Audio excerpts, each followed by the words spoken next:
Hi, my name's Dave. I'm also known as Infected Flinch, and this is a video response to Paul Bradley. I think they just call him Brad for short, but yeah, I've only just kind of found out about this guy. He's really cool. He says the word cunt a lot, which is quite cool.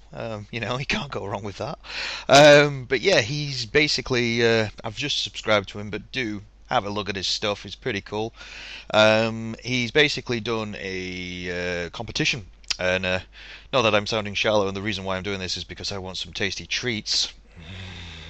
But the reason is because it's actually a really decent question. It's very rare I usually do video responses, but this one's pretty cool. So I think the question went: if you was on a desert island and you took 10 games with you, what would these games be? And there was a bunch of pygmies, and these pygmies would be giving you treats and possibly would be touching you illegally. So Jimmy Savile would have to get involved. Well, he wasn't involved, but maybe he was involved. I'm not quite sure. But anyway, let's do this. So basically, top 10 games you take with you to a desert island, and let us begin. So number 10 on my list is Broken Sword. Yes, Broken Sword is quite a strange one for my in my top 10 list, if I'm quite honest. But yeah, Broken Sword is an amazing point-and-click adventure. The original one was. Now, I know when you look back at it, the original one, because I had it on the PS1, the graphics are a little bit wonky. But I mean, to me, I think they're gorgeous. They really are. I know my partner, she said they looked a bit rubbish, but no, you're wrong. It's a gorgeous game. It's just, the story is amazing, and I could just keep coming back to it every time. The fact that, you know, you've got to stop the Templars, and the Templars in this were the first mention of Templars in any kind of media. They were doing that way before everyone else thought it was cool to do Templars, and it's amazing. The voice acting is amazing. It's just genuinely, I can just come back to it every time, and it has one of the most awesome intros to a game. Paris in the fall, the last months of the year and the end of the millennium. The city holds many memories for me, of cafes, of music, of love, and of death. Oh, come on.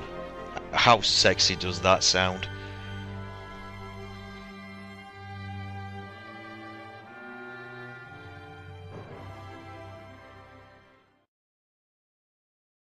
Okay, number 9 is Civilization Revolution. Yeah, I loved this. When I was unemployed, I managed to find this for cheap.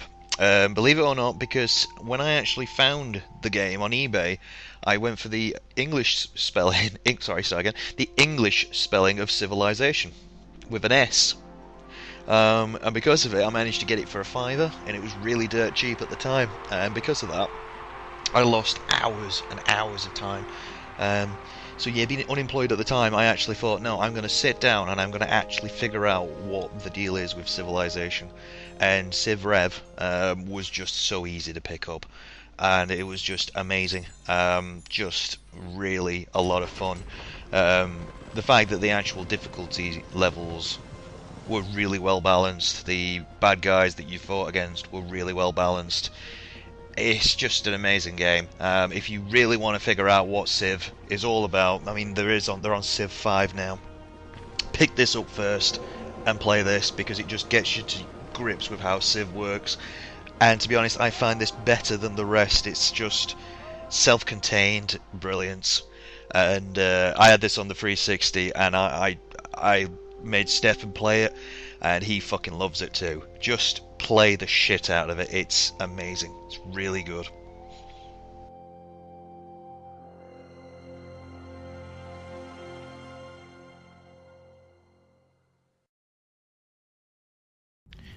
Okay, number 8 is XCOM Enemy Unknown, and also Enemy Within, the new one that just came out. Yeah, another one that's made by Firaxis. Brilliant game. I genuinely adore it. It's just brilliant. Really is really good. You know, you kind of just get to a point that you just, I can't even put it into words. Basically, the whole fact that, you create these characters in your team, they don't have any personality, they're just people that you make. All they say is, on my way, and wherever they go, but you just start to attach like stories to them and shit like that. It's really weird. Like, I had a guy called Lucifer Brandysnap. That was his name, Lucifer Brandysnap. He had pink facial hair, and he died. He died in my game, and I couldn't deal with it. I had to turn it off and restart the game. I couldn't let this guy die. I'd just become so attached to every character. I was creating family lives for them all. Like they were stopping the aliens because they wanted to go back home. It sounds stupid, but when you start playing it, you'll do exactly the same thing. Now, Enemy Within, that's just come out, it's very good and it adds a lot more content to it, but it's buggy as shit. But as soon as they fix that, then it'll supersede Enemy Unknown. But just XCOM generally, it's fantastic. Recommend it wholeheartedly. Get hold of it. It's a great strategy game. It's a little bit foreboding when you first start, but when you get into it, it's just spot on. Right, number 7 is Metal Gear Solid, the original one, on the PS1. This game, for me, as a boy of 13, 14, I think, when it first came out, 98 it might have been, basically, it just blew my tiny little mind. It was amazing. The fact that, it had a story, and these characters were just so crazy, and the bad guys had speeches and, wanted to tell you things about their lives, and graphics were amazing for the time. Well, they were. I mean, apart from the fact that they used to speak with wobbling heads. But the first game is just truly amazing. I mean, the other games are really good, but the first one is just pure, solid gold. You can never topple it, and I think Hideo Kojima's always wanted to topple his first creation. And I mean, some people think he has, but to be honest, the first in the Solid series has always been the best for me. So if you've never got into Metal Gear, start there and then just run with it, because it's an amazing series. And this particular one, I would play it again and again and again. It's great. Get all of it. Do it. Touch it. Feel it. Pincer it. Whatever.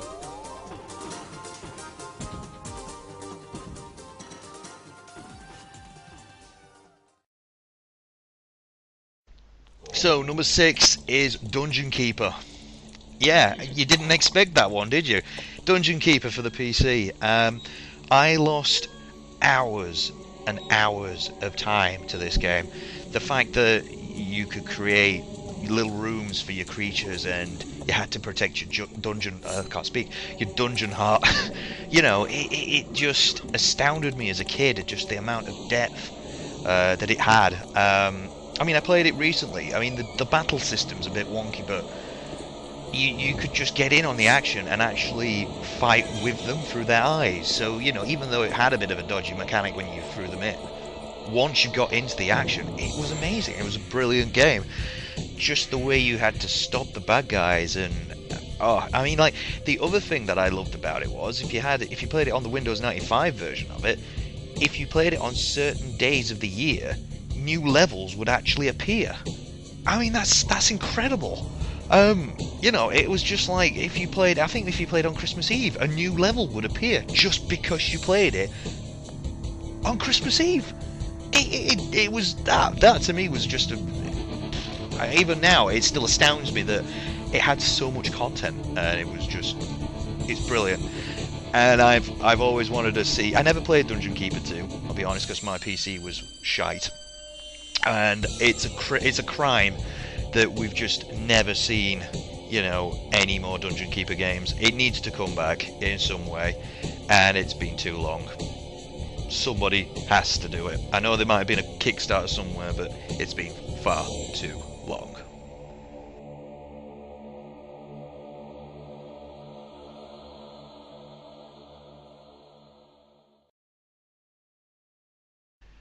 Okay, number 5. Number 5 is Dark Souls. This is probably the newest game in the actual entire thing, apart from Enemy Within. But Dark Souls has a bit of a personal thing for me, and also the fact that it is just an amazing game.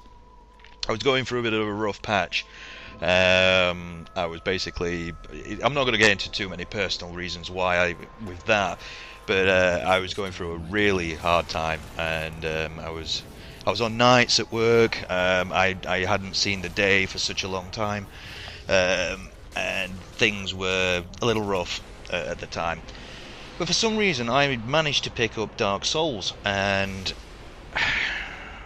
it's very strange.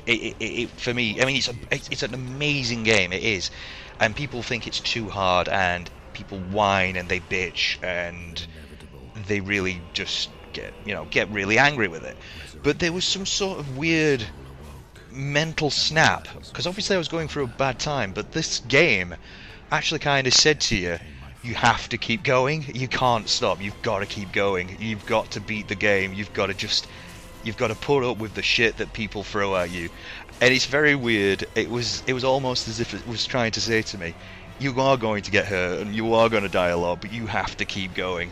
And I don't know, I mean, that sounds stupid, but I love Dark Souls for the fact that it had so many great creatures, lots of things going off, and the fact that you could just pick it up and play it without knowing anything. So it almost kind of went, there you go, there's a world, you're a knight, you've got to ring a bell, go. And you go, how do I do that? And the game just goes, I don't give a fuck, you're gonna die, figure it out yourself. And I loved it for that. It was just so old school, but new school at the same time. It's just fantastic. And personally, I love it for what I said earlier, and as a gamer, I love it for the fact that it just treats you as if you know enough already, or if you don't know enough already, you are going to fucking learn. Amazing game, and I can't wait for Dark Souls 2. And I don't think it will have as much of an impact on me, the second one, as it would with this first one, but Dark Souls is just amazing. Get hold of it, play it, and just adore it for what it is. Okay, number 4 on my list is Future Cop LAPD. Alright, so Future Cop LAPD, one, it satisfies the fact that, me and robots, we get on quite well, and the fact that it's just a really balanced, well put together game. The actual single player is just a solid single player game, but it's actually the Precinct Assault mode. It's fucking amazing, and nothing has ever come close to it since. And it's a game that just demands to go online, and somebody has got to do it. Somebody has got to see it and then just realise it has to go online, and it needs to be done. It's just incredible. Even playing on your own against the bad guy on the AI in Precinct Assault is amazing. When you play it against a friend, it's amazing. I mean, me and Stefan actually played it, and it was going to be a nostalgia trip, but it was too long. And we were fighting for a good 20 minutes, and it was back and forth, and he didn't know how the game worked. It was the first time he'd ever played it, but he picked it up. He just went, I know how to play it, and he was so quick with it, and that was the really great joy of it. It was a game that you could pick up and play if you just basically got on with it, and it was just mayhem, and it's amazing. Future Cop LAPD, it's on the PS1, play it, it's brilliant, it is. Okay, so number 3, I've mentioned this series before in one of my other videos, and I'm going to mention it here just briefly, but Medieval. So the the first and the second games are really good, and the PSP version wasn't bad either. That was pretty decent. But if I had to take one of them with me, it would be probably Medieval 2. I loved the second one. I thought it was amazing. Just really cool graphics for the time. The music is spectacular. And Sir Daniel Fortescue is just one of these characters you've got to love. The fact that he can't talk, is considered a hero, but really he died right at the very beginning, It's an amazing game. I've talked about it enough, and we are overdue a new one, and it needs to be out now. It's been far too long. So Medieval 2, he'd be coming with me. Oh, this one is a bit of a strange one, and it's to be honest, the last two games are ones that people may have never heard of, but this one is Crazy Ivan. So yeah, Crazy Ivan was made by Cynosis, and it was one of the very early PS1 games. And what it was a giant robot, and I just loved it. It was this giant robot called a Cossack, and just the intro sequence in itself just made me moist. It was amazing. I mean, look at this landing sequence for the robot.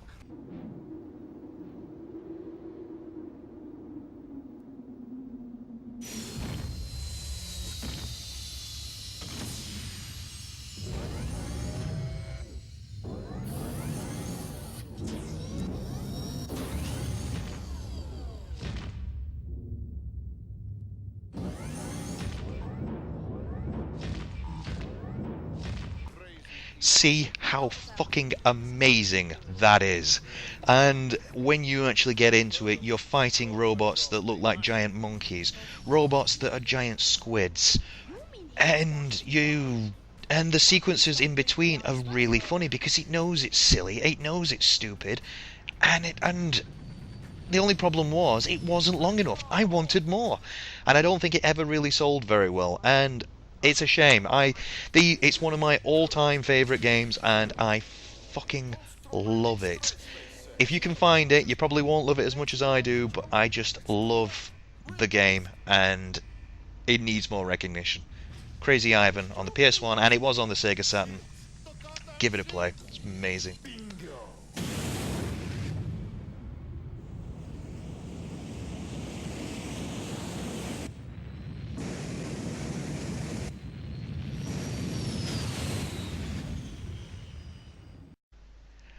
And number one is, it's not going to be a surprise because I've talked about this game before.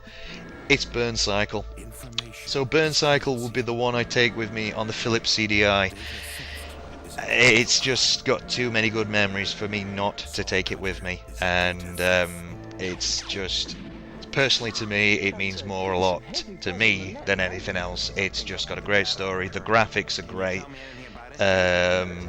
The acting's a bit wonky, but I love it for the fact it tries. It's just a game. As you'll see on my video about Burn Cycle, I'll put it in the description.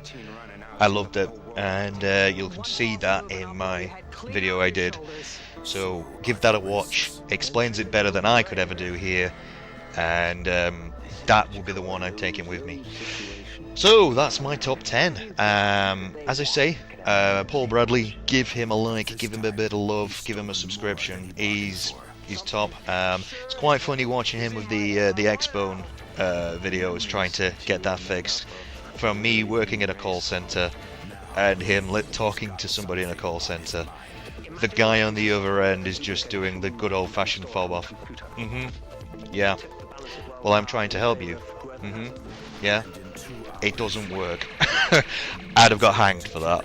So, in any case, comment, like, and subscribe to me as well, you know, if you want to, and give him a bit of love. And those were the top 10 things I would take with me to a desert island. So, thanks.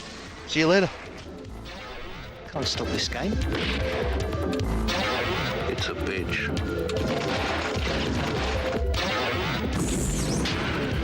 From Philips Media comes the ultimate interactive movie game. Burn Cycle. Once it's in your head, it can't be stopped.